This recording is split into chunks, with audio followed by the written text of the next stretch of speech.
falar mais genericamente, porque não é a área que eu trabalho direto, tá? Já avisei. Mas, assim, pro projeto, isso eu coloco em contato com... Porque o instituto que eu trabalho, que chama Mamirauá, tem vários departamentos, são vários programas. Então, tem os grupos de pesquisa, que vai de social até biologia de felinos, por exemplo, e tem os programas de manejo. Então, envolve turismo, agricultura, pesca, cada isso é um um programa diferente, né?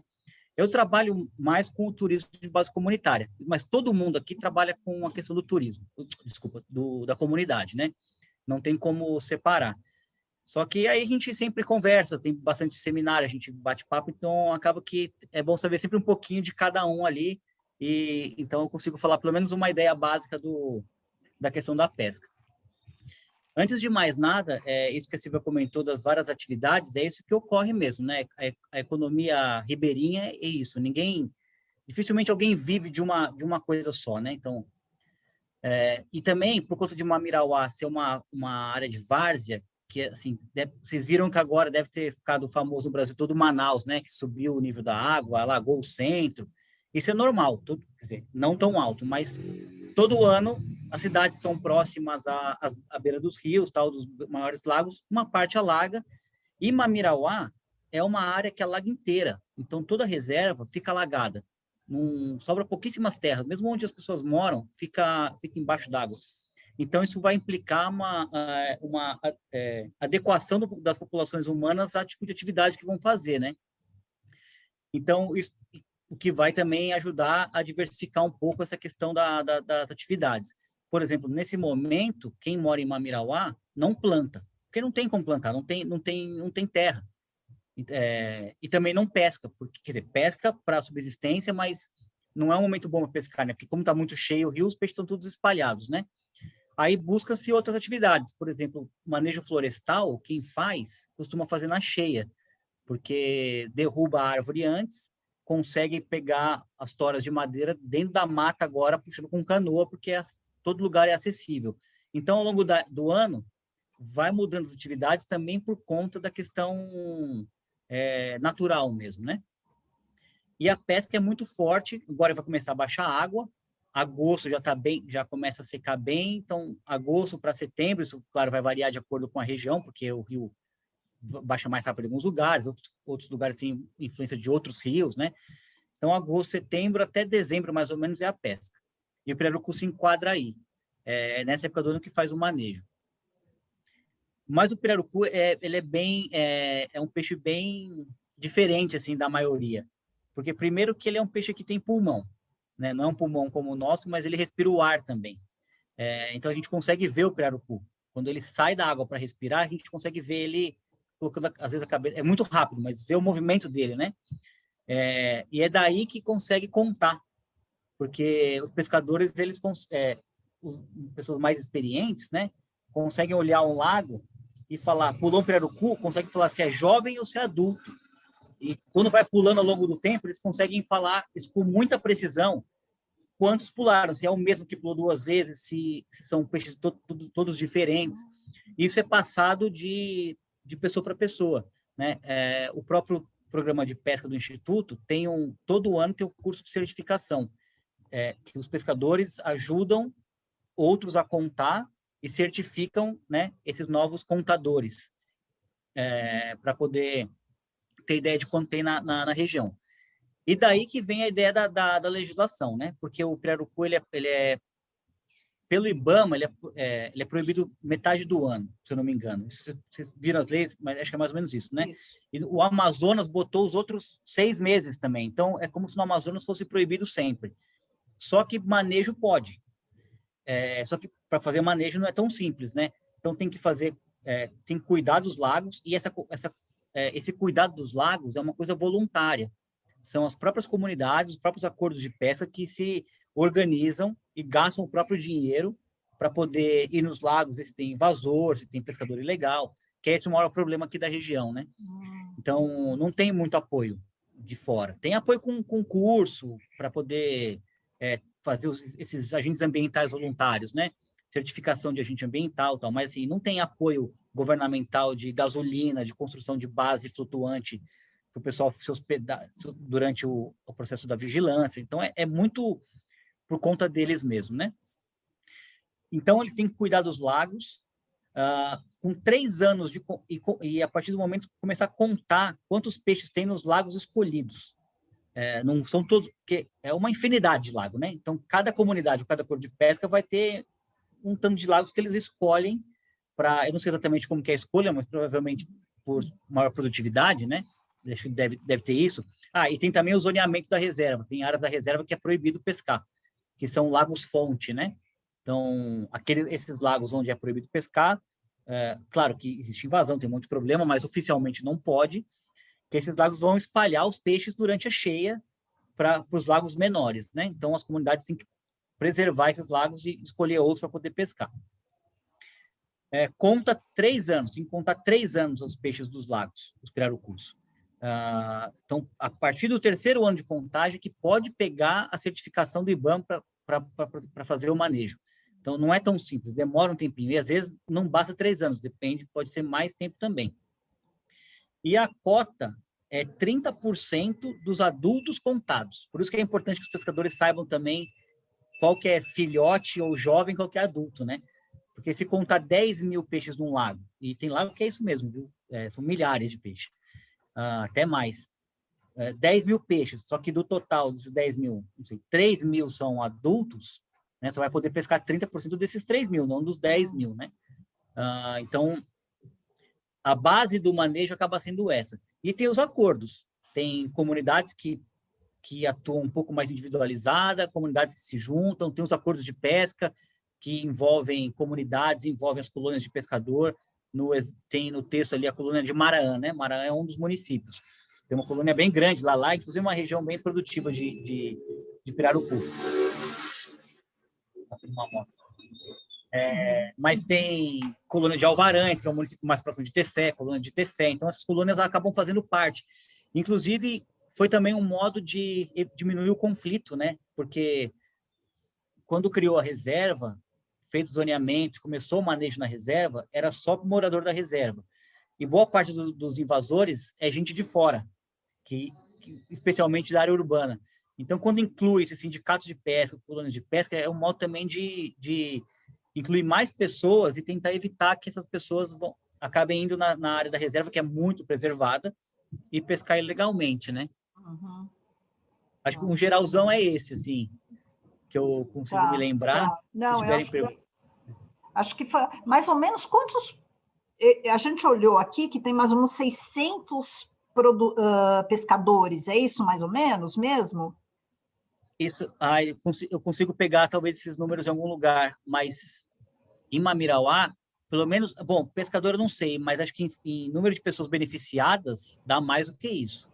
Dá mais de 1.000, se eu não me engano. Mais de 1.000 pessoas. Mas esses números, esses têm algum relatório, deve ter alguma coisa publicada também. Tá. E, legal. Então, e essa questão que você falou, bom, no período que eles não pescam, eles vivem de outras coisas, então essas outras coisas, o que seria? Por exemplo, a floresta mesmo, né? Então, de repente, eles pegam produtos da floresta, árvore também, e isso tudo é, na verdade, certificado pelos próprios institutos. Como é que é feita essa... Não, o Instituto não certifica... Bom, o Instituto certifica, assim, esses cursos que o próprio Instituto dá, né? Mas a questão legal, o Instituto não põe a mão, não. Aí, se eu não me engano, o IBAMA, com certeza, tem em algum ponto da cadeia, o IBAMA entra, e por ser Amazonas, em algum momento deve entrar o IPAAN, que seria o IBAMA estadual, né? Que é o órgão de fiscalização, né? Licenciamento do Estado. Tá. Porque a gente é instituto de pesquisa, na verdade, né? Esse seria o... Tá. Vocês estão mais como instituto de pesquisa. E aqui tá, IPAAN, tá. Proteção Ambiental do Amazônia, Instituto de Proteção, IBAMA e IPAAN. E a UC, a Unidade de Conservação, Mamirauá é estadual. Então, tem Secretaria de Estado de Meio Ambiente, que é a gestora, né? Então, tudo também tem que passar pela SEMA.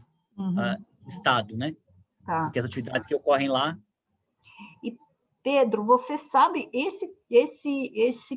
então, assim, eu sei que durante o período que eles não pescam, eles têm uma verba do governo para se manter, e, além disso, eles têm essa coisa de aproveitar produtos florestais, que praticamente é madeira, é isso.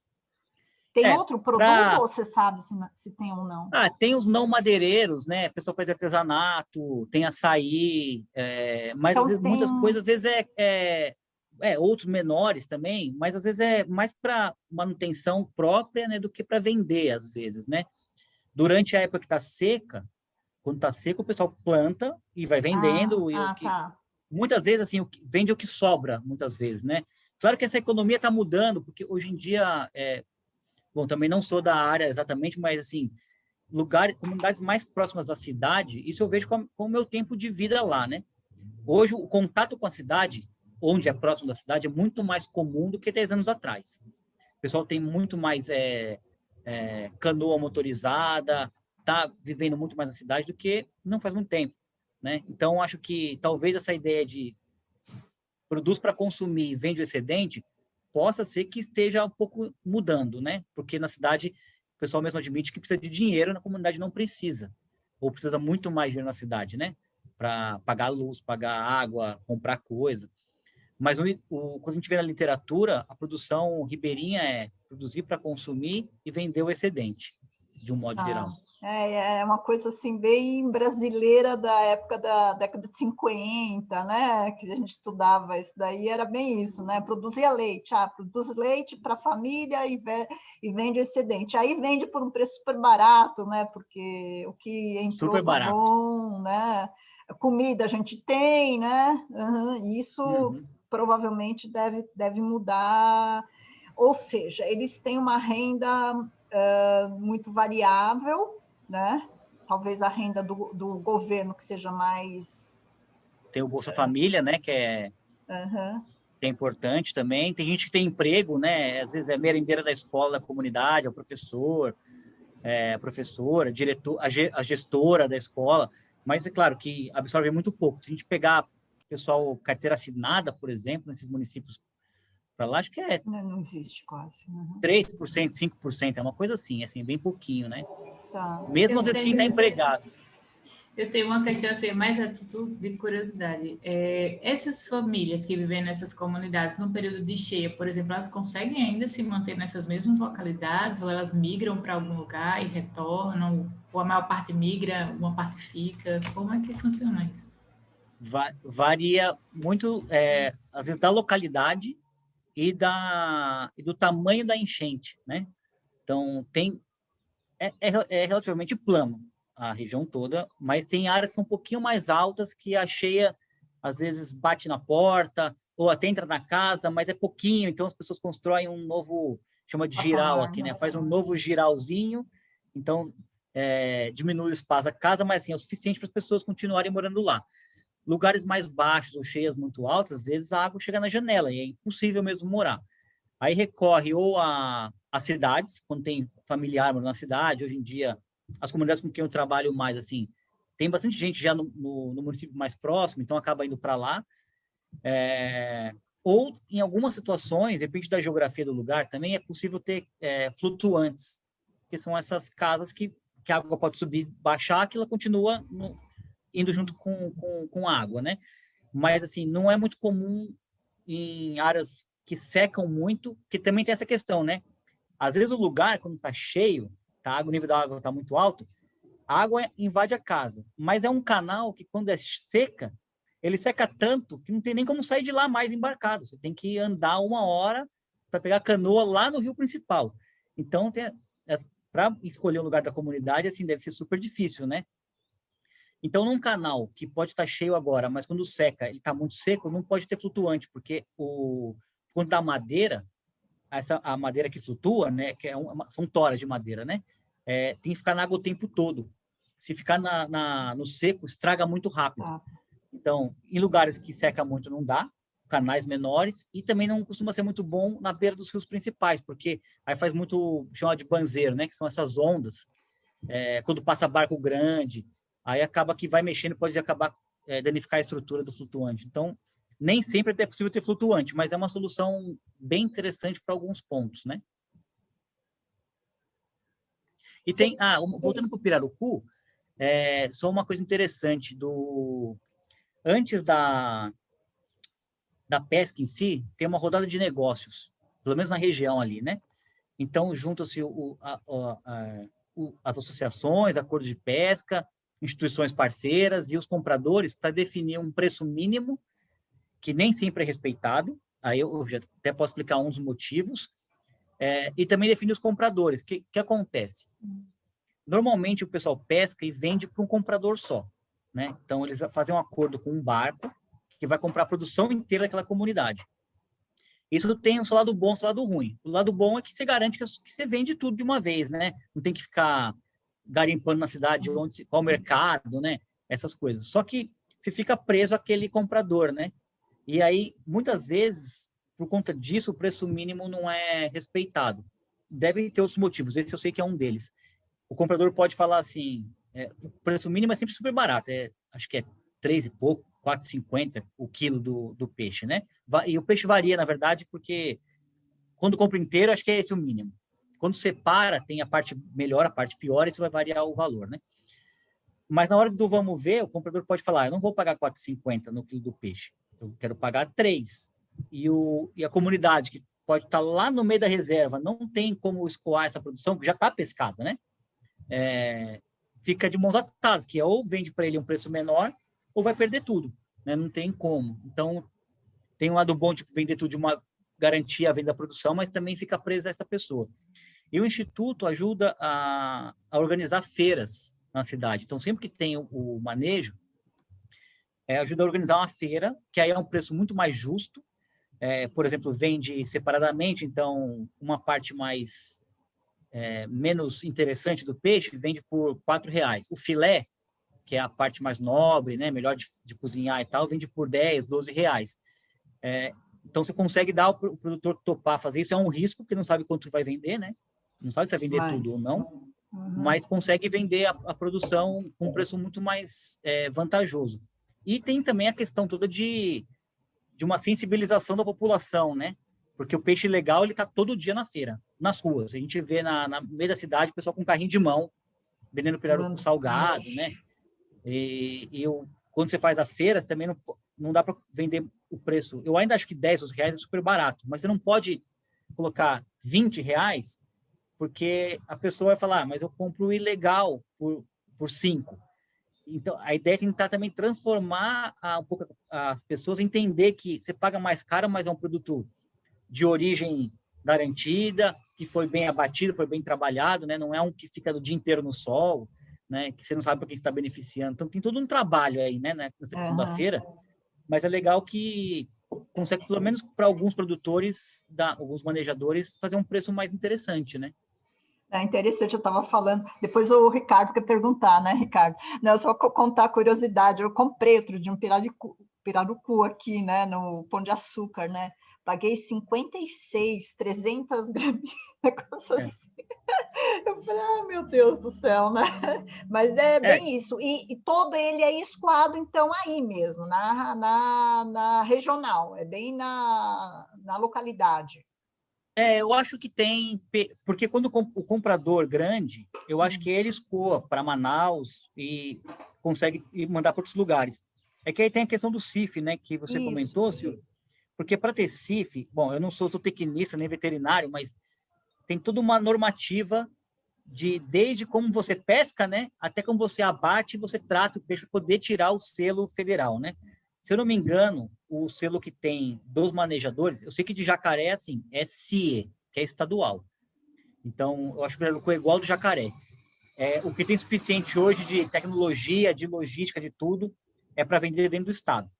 Não pode mandar para fora. Só que quando chega num frigorífico, aí acho que ele consegue transformar em CIF, se não me engano. Só que quanto mais cadeia, mais elos aí no meio, mais caro fica no final e menos fica no produtor, né? Essa é a questão. Se fosse possível para os manejadores ter estrutura suficiente para vender direto, né? e ter um apoio para isso, porque não basta ter só a estrutura, eles não têm, tem que ter um apoio, pelo menos no início, para ajudar o pessoal a vender. Ajudaria bastante. Mas 50... Minha mãe comprou no Swift já, pirarucu. Mas é muito mais caro. Aqui é isso, eu compro R$ 12 o filé, limpinho, perfeito já, posso cortar, fazer o que quiser, e peixe fresco, né? Então, muito mais barato. Assim, eu acho um preço muito injusto ainda, mas assim, é a questão de... É o máximo que eles conseguem vender. Se aumentar muito, aqui não vende. Não vai ter jeito. Ricardo, vai lá, fala aí. Então, Pedro, eu estava pensando um pouquinho no que você tinha falado aí sobre o produtor vender esse peixe, né? Teve um caso, quando eu estava em Manaus, né, de uns produtores que resolveram produzir pirarucu. Eles produziram, assim, 5, 6 toneladas de pirarucu. Né? Na hora de despescar, o que aconteceu? Eles pegaram os peixes tudo para tentar não passar por um atravessador e não se sujeitar a pegar um preço menor. O que eles fizeram? Eles pegaram esse peixe e, com o auxílio do governo do estado, tudo, para tentar vender esse peixe junto a feiras, né? Mas, assim, existe também toda uma estrutura numa feira, né, de comportamento, dizer assim, oportunista, que o produtor pequeno não conseguia. Ele passou 20, 30 dias descongelando peixe, congelando peixe, e mesmo assim não conseguiu vender tudo. Né? Inclusive, com o peixe dele sendo mais baixo, né, ele não conseguia competir com o peixe justamente por causa do peixe ilegal. Né? A todo momento ali entra peixe ilegal, então, assim, ele está sujeito a isso, a diminuir muito o preço do peixe dele, porque senão ele não vai conseguir vender, né?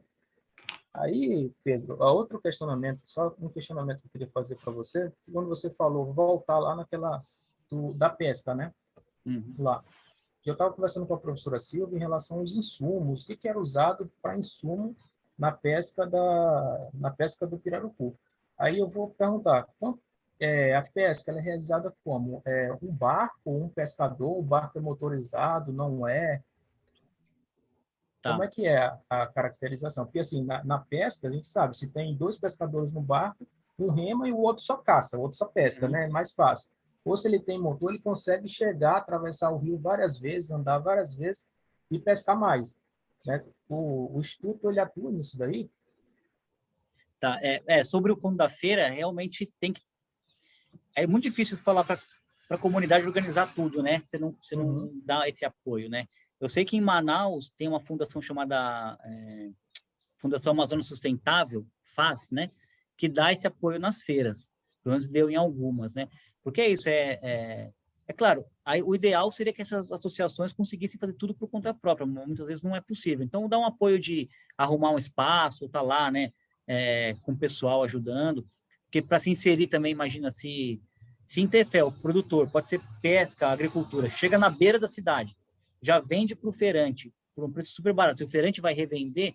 Imagina conseguir se envolver em Manaus, né? Que deve ter que o mercado é muito maior, deve ter muito mais gente interessada, muito mais lobby ali no meio, né? Sei lá, gente que não deve deixar esse pessoal entrar, né? Então é super complicado. Nisso, né? Para ele se manter ali naquela região e tudo, ele não vai chegar e vender as 5, 4 toneladas de uma vez, né? Claro, não, muito difícil. E da pesca, essa é uma das coisas que eu, mesmo tendo tanto tempo aqui, que eu não consegui ver, que eu tenho que um dia ver eles, pelo menos um dia pescando, assim, né? Ver como que é o momento mesmo. Até onde eu sei, mas acho que talvez esteja mudando. O pessoal pescava em canoa e pescava com arpão. Só que para vender pele, não pode pescar com arpão porque fica um buraco, né? Então tem que ser na rede. Tem que ser pegando porque é super artesanal pescar com arpão, né? É achar o peixe, saber onde ele está lá, saber a hora de arpoar. Pirarucu tem mais de 100 quilos, né? Alguns. Então o pescador tem que ter super paciência para... Não é igual o peixe normal que pesca e puxa ele para a canoa, né? Arpoou o peixe, tem que esperar ele cansar para quando ele for respirar, aí matar ele de vez. É paciência mesmo. Às vezes pode demorar tipo mais de índio hora. mesmo, né? Uma coisa meio tradicional. Assim. Com certeza isso vem dos antepassados, né? Essa técnica, né? Mas assim, pode demorar mais de uma hora para levar um peixe para a canoa, né? Então tem que ter bastante paciência. Mas a questão do arpão é mais de mercado mesmo, por conta da pele. Estão começando a vender pele agora, que estão vendo que a pele é boa. como se fosse um couro, né? Mesmo para fazer bolsa, fazer, acho que até sapatos, essas coisas, está fazendo com pele de pirarucu, né? A escama também faz, mas é coisa mais artesanal, né? Então, quando arpoa, a pele como um todo perde o valor, né? Então, eu acho que, eu não sei se é com canoa pequena ainda, que as canoas são super pequenininhas, né? Mas acho que é tudo com rede agora. E assim, é rápido, até onde eu sei.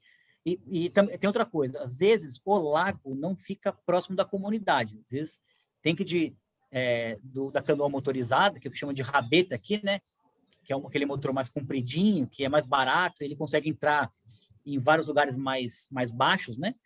Às vezes demora 1 hora, 2 horas de varadouro, que chama, né? Que é da comunidade, pega aquele canalzinho bem sequinho para chegar no lago e onde pesca. E aí tem que ficar, pescou um tanto, já tem que levar para a comunidade para já tratar, colocar no gelo. E normalmente quem trata o peixe são as mulheres, quem pesca são os homens, quem trata são as mulheres, né? Tem toda essa questão também, a gente tem trabalho aqui no Instituto sobre o papel da mulher na pesca, tem bastante coisa nesse sentido também, de gênero, né? Mas então, aí enche um tanto de peixe, passa pelo varadouro de novo, 2 horas, leva para tratar o peixe e colocar no gelo, enquanto estão pescando mais, para ficar essa ida e vinda, e em poucos dias costumam pegar tudo. Se não me engano, acho que não dá 1 semana. Num lugar bom, nas condições ideais, acho que não chega a 1 semana para pescar centenas de peixes, às vezes. Eu estava perguntando isso mais pela questão da distribuição, entendeu? De renda, por ser todos ali, da questão se um pesca mais que o outro ali, por ter, por exemplo, um barco com mais tecnologia embarcada, um motor de rabeta, né? Para ele eu posso falar, entendeu? No caso, não seria a distribuição igual, né? Ou um que pesca de arpão e o outro pesca de rede, né? O esforço de você pescar por rede é muito menor do que o esforço de você pegar no arpão. Então, assim, é só esse questionamento que eu queria, Pedro. Eu acho que isso acaba sendo uma definição da própria associação, né, do próprio grupo, de como dividir, né? Porque também tem assim, quando vai fazer a vigilância, eu não sei se eles se organizam o suficiente para falar assim, a família tal colocou X litros de gasolina ao longo do ano fazendo vigilância, a outra família colocou X menos tanto, né? Se tem isso daí, porque ao longo do ano vai gastando, né? Que vai ter que entrar na conta no final, né? Mas acho que acho que eles decidem entre eles, não é tipo cooperativa, né? Quanto maior esforço, mais ganha, né? Acho que é uma decisão nas reuniões deles, da associação, do acordo de pesca, né? Tá ok, obrigado, Pedro.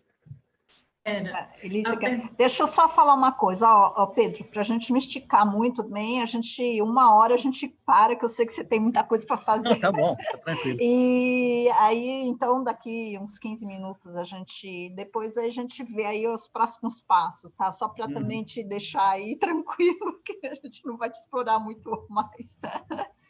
Vai, Liz, pode ir. Sim, certo. Não, mas era mais nesse sentido também do que você já estava comentando, Pedro. No caso, esses barcos, essas coisas que eles utilizam na pesca é coletiva, é da comunidade, não é de um pescador específico. Eu acho que tem os dois. Eu acho deve variar muito do nível de organização de cada uma dessas instituições, né? Tem associações que são mais organizadas, que conseguem minimamente ter um fluxo de caixa, alguma coisa assim, ter equipamento próprio, que recebe de apoios institucionais, o governo consegue cuidar, mas tem aquelas que em pouco tempo o motor estraga, aí não tem dinheiro para reparar, então acho que isso varia. Deve ter um pouco do individual e do coletivo ali. As duas coisas. Isso você quer dizer que, então, não existe uma associação só única, existem vários grupinhos que quer dizer, eu imagino que é uma área muito extensa, então, na verdade, então, estão vários grupinhos mais referentes às comunidades diferentes, é isso, né? Tem uma associação mãe da reserva, Mamirauá, chama Amurmã. Ela representa todo mundo. Só que a reserva é muito grande, né? Pega a área de 6 municípios diferentes. É 1 milhão de hectares. E do Solimões para o Japurá, que são os 2 principais rios, né? É uma distância enorme. Então, quem está no município de Maraã, por exemplo, está numa situação que quem está no município de Fonte Boa, que é do outro lado da reserva, está em outra situação, com outro governo, é uma coisa totalmente diferente, né? E aí, a reserva ainda é dividida em setores. Cada setor tem um grupo de comunidade, que costuma ter ligações em comum. E aí, cada comunidade também... Bom, cada setor normalmente tem a sua associação. E cada comunidade também tem associação. Às vezes com o CNPJ, às vezes não. Às vezes só informal mesmo, né? Só que os acordos de pesca, eles vão envolver diferentes áreas, diferentes grupos. Então, pode ter associação, vai ter urbano, vai ter rural, vai ter setor, vai ter comunidade, pode ter tudo isso misturado, né? Agora, eu não sei exatamente em que pé que está, para poder explicar bem, mas eu sei que fizeram uma federação na região, que é um grupo de associações, né? Que, se eu não me engano, está atuando mais com o pirarucu. Aí, se conseguirem falar com a Ana Cláudia, que é coordenadora da pesca, ela explica bem. Estava tendo reunião até pouco tempo atrás, da federação, que chama FEMAPAN, se eu não me engano. Mas é que a ideia a gente está em discussão agora na reserva de se o modelo associativista ele realmente é o mais adequado, coerente, né, com todos esses manejos que existem. Se cooperativa não seria melhor. Mas aí envolve tanta coisa de... Ninguém tem experiência com cooperativa, nem o pessoal local, nem as instituições parceiras. Então, teria que mudar bastante um sistema que já está ali, mas talvez não seja o mais... O sistema associativista talvez não seja o mais seguro, né? Então, está essa discussão, mas ainda não vai demorar, acho, para definir alguma coisa. Tá. Olha, se você puder ajudar a gente com pessoas para a gente entrevistar que tem essa pegada que a gente quer, seria super bom, né? E inclusive, assim, a gente pode ir depois mandando aí para vocês, tal. Eu acho que, assim, a ideia do projeto é ser uma coisa prática, assim, sabe? Nesse sentido, essa sua questão aí, associação é melhor do que cooperativa? É um pouco o nosso desejo, né? Porque de entender um pouco e ver outros exemplos, né? E então acho que é uma coisa bacana. Só uma percepção, eu sei que vai ser percepção sua. Você acha viável levar da comunidade o pirarucu para São Paulo? Essa questão você já me falou que, quer dizer, no fundo, quanto mais longe, mais você agrega valor, só que menos fica para a comunidade. Isso é recorrente. Eu trabalhei com café no Ceará, era isso, sabe? Na hora que começa a ir muito longe, vendia no mercado internacional, era no mercado internacional, lá na Suécia. O café era, assim, caríssimo, né? Porque era café sombreado do Ceará, Só que os produtores rurais ganhavam muito pouco, né? Então, assim, será que é viável? Será que é legal? E essa questão da regulamentação, né? E a outra coisa que no açaí, por exemplo, o açaí deu certo, parece, né? Mas será que os produtores ganham bem? E uma das ideias é dessa coisa do navio frigorífico, né? Você anda com um navio, e aí seria legal, porque você tem um peixe, você precisa bater e já congelar o bichinho, né? Tirar o couro para aproveitar para fazer calçado, que parece que tem alto valor agregado, tal, né? Então tem todas essas questões, assim, a gente está preocupado com essa coisa de, né, o projeto de aumentar a renda do produtor, né? De viabilizar. Por quê? Porque a gente sabe que se a gente viabiliza o produtor local, com certeza a gente tem melhora a biodiversidade, diminui desmatamento, é um pouco nessa linha aí, né, que a gente está trabalhando, né? Eu não sei se é viável até São Paulo, por exemplo, mas talvez se conseguisse uma cadeia até Manaus, uma cadeia melhor para o produtor, talvez fosse interessante, e que Manaus escoasse para o resto do Brasil. Mas se chegasse até lá e esse preço fosse justo, é que uma coisa que a gente se pergunta sempre, assim, eu participo de alguns grupos, tem um grupo que eu tenho participado de reunião, não é muito reunião, porque não é de discussão, é mais de apresentação e tal, mas que tem um monte de bambambam. As reuniões a Isabela Teixeira, ex-ministra, participa, o Armínio Fraga participa, tem um monte de economista, pessoal da Natura, né? E a discussão é sempre, quando fala de economia amazônia, é sempre pensando no modelo já existente e tentando incluir a ideia amazônica no modelo que a gente tem hoje, né, de econômico, né? E nunca pensam, na verdade, que talvez o olhar para a Amazônia seja o inverso, né? Moldar o nosso sistema econômico para o que já tem na Amazônia, né? Porque tem outra coisa que, assim, o pessoal, às vezes, o próprio manejador fala, vamos abrir mercado para a gente vender pirarucu mais, que tem muito manejador e tal. Mas, ao mesmo tempo, a gente vê que não é a pessoa não é acumulador, assim, né? Não é que tem que ficar vendendo. Vender normalmente o suficiente para manter aquela qualidade de vida para o pessoal daqui é super importante. Então, quando você teve um exemplo até chama Tessumi do Amazônia, que é de artesanato. O pessoal colocou, um grupo de mulheres, colocaram nas lojas americanas para vender. E começaram a demandar uma quantidade que elas não conseguiam produzir e também não tinham muito saco para ficar produzindo. Queriam fazer outras coisas. Tem coisa da comunidade, tem a vida delas, né? E tal. Não quer entrar nesse sistema vamos vender mais e mais e mais e mais e ganhar dinheiro. Então, talvez a gente tenha que ter esse outro olhar, né? Quanto realmente que é suficiente para a comunidade ser feliz em termos de dinheiro, né? E, ao mesmo tempo, manter o modo de vida, né?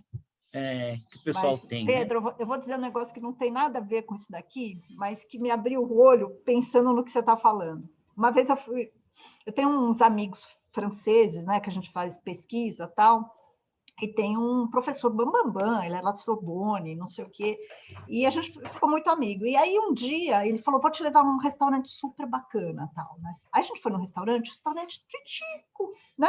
As mesinhas. Aí ele falou assim, a gente veio e marcou o horário, entrou lá, era o pai, a mãe e o filho, né? Aí ele falou assim, final de semana eles não trabalham, porque eles vão para o campo, né? Eu falei, nossa, mas é tão assim sofisticado, tão bom, por que eles não aumentam? Sabe aquela visão? Né? Aí ele falou, não, ele ganha o suficiente para o final de semana ir para o campo e é isso que ele quer. Então, quem quer comer lá, marca horário, porque ele é super requisitado, o preço é um preço justo, né, para ele, e no final de semana ele não trabalha, ele vai para o campo. Não é ele vai abrir, comprar a casinha do lado, abrir, entendeu? Aí eu comecei, justo, você sabe, parece que virou um negócio aqui, falou assim, gente, é isso que é viver bem, não é? Não é acumular, né? Eu acho que é um pouco isso, eu acho que é um pouco nessa linha que eu acho que é legal, pensar nisso, né? O que é suficiente para o cara viver bem, né? Então, acho que a gente está numa linha, assim, bastante alinhada nesse ponto. Né? Então, sim, dá para melhorar, né? Isso. Mas pagar o preço justo, né? Não precisa... eu não vejo... Claro, posso estar enganado, mas eu não vejo, conheço, assim, o sonho é enriquecer, assim, não... queremos ter uma mansão em Tefé, em Manaus. Não é isso. Acho que o pessoal quer ter dignidade, poder comprar um celular novo, né? Se tiver internet na comunidade seria maravilhoso, se tivesse condição de manter uma coisa assim, né? Ter o básico, mais alguns luxos, mas nada fora do normal. Nem conta no banco a maioria das pessoas tem, sabe? Para poder ficar essa coisa de vamos ganhar dinheiro, ganhar dinheiro, ganhar dinheiro. E hoje seria tão comum fazer, né? Então, acho que é pensar numa renda justa, mas também não precisa... acho que não é o desejo das pessoas se matarem de trabalhar, ficar ganhando dinheiro, mas, ao mesmo tempo, perder um monte de atividades que eles têm no dia a dia e que eles gostam de fazer, né? Uhum. Bem nesse sentido. Eu acho que é bem esse sentido do restaurante mesmo. Uhum. Bom, Pedro, olha, foi ótimo. Acho que a gente, né, conversamos uma horinha aqui, acho que foi muito legal para dar uma visão geral. Eu acho que o que a gente vai precisar é de você ajudar a gente com contatos lá de pessoas para a gente explorar todas essas questões aí, né? Acho que de como funciona essa questão da associação, né? Como é que funciona a questão da comercialização, e aí os seus gargalos e como a gente poderia... talvez pensar, né? E é isso que você falou, pensar a partir da comunidade, né? Então, mas a gente precisa entender ela antes, né? E talvez ver essa questão aí do nosso projeto mesmo, né? Quais são as regras que funcionam, como é que as coisas... Então, para nós foi ótimo, Pedro, super obrigada legal. aí. Vou falar com a Ana Cláudia, ela pode demorar um pouco para responder, mas vou conversar com ela, porque ela seria a pessoa, ela que, como é coordenadora da pesca, né, ela vai saber detalhes, né? Números, inclusive, assim, que são E ela também pode, qualquer coisa, passar outros contatos, né, que ela conhece,